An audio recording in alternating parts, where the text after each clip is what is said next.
This is Fallen in 5 minutes.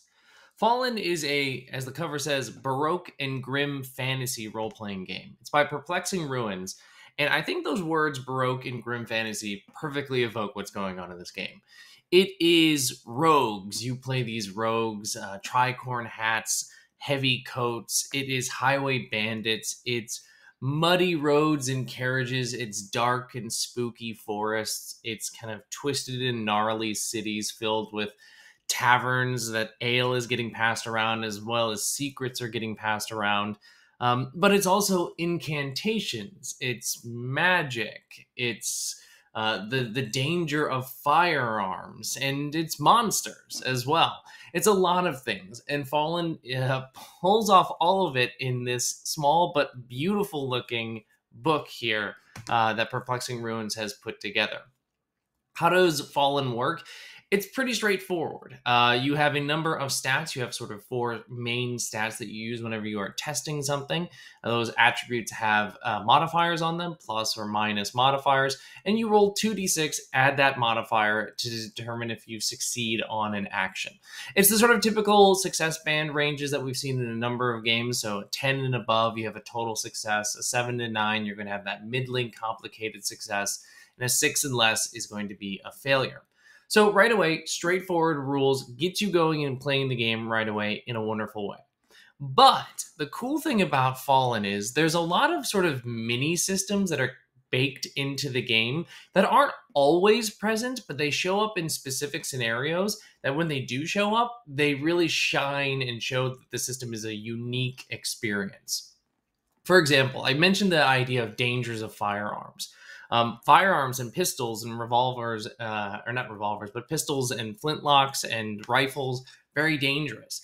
Duels then are a part of Fallen, and there's a sort of mini game that duels are used that you use for resolving duels that is different than how you resolve tests normally. And that difference is really important to me. It shows that duels are a special place. They stand aside from a standard test, and so they must be resolved differently. Same thing with the incantations. I mentioned that magic will occasionally show up in this world. Yes, it does, and it manifests in a way that's a little bit different. Yes, it uses sort of the core components of the standard test of Fallen, but now you're also tracking these cool light and dark dice that interact with these interesting tables to determine the effects of your incantations. Skills that you have also have interesting ways that they manifest both in their success and what a failure of a skill is different than a failure of maybe just a regular roll that you make outside.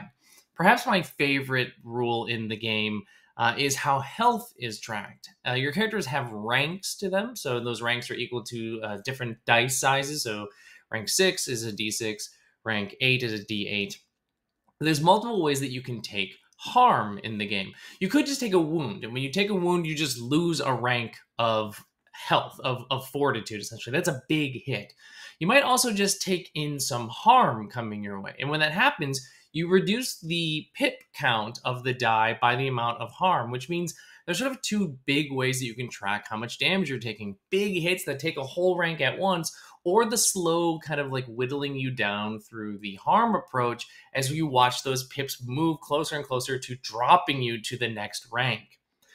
Fallen is fantastic. It's filled with amazing art. Perplexing Ruins has a Patreon that's full of some of this incredible art, and you can just see that the whole thing is just dripping with theme as you read page after page after page. On top of that, there's tons of content for this game. The game itself, chock full of tables. You will never be without inspiration for what to do for your next rogue's adventure. But there's also tons and tons and tons of other stuff for Fallen. So, for example, here are a bunch of pamphlet adventures. You can get going and play an adventure immediately. Here's the thing that's entirely for playing Fallen solo by Joy Peddler Games. This is really, really cool. My personal favorite goes here to the Hillgrob City Supplement. This is a dark, twisted, weird city that's full of different places and NPCs that have motivations.